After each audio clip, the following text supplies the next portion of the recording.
Hello guys, আজকে নতুন একটা চ্যালেঞ্জ নিলাম। 1 মিনিটে ডাব খাওয়ার চ্যালেঞ্জ। 1 মিনিটে ডাবটা মুখ দিয়ে ছিলা তারপর খাইতে হইব।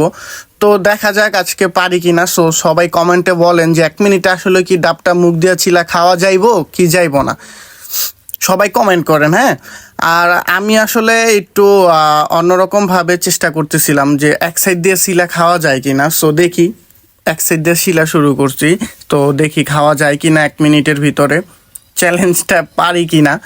আর মোটামুটি ছোলা হয়ে গেছে, আর বেশি বাকি নাই। আছাড়ি থেকে উপরে যে অংশটা আছে ওইগুলো আর কি ছিলতেছি। তো মনে হয় যে আছাড়িটা একটু শক্ত, দাঁত দিয়া পাওয়া যাইতেছে না। তো সেই জন্য আসলে একটু আমার কষ্ট হইতেছে। তো এখন আসলে এটা ঘুষি দিয়েই ভাঙতে হইব। অনায়াসে ভাঙে গেছে। সো 1 মিনিটের আগে এখন 55 সেকেন্ড 56 সেকেন্ড এর মধ্যেই অন্তত কমপ্লিট হয়ে গেছে। বেশিক্ষণ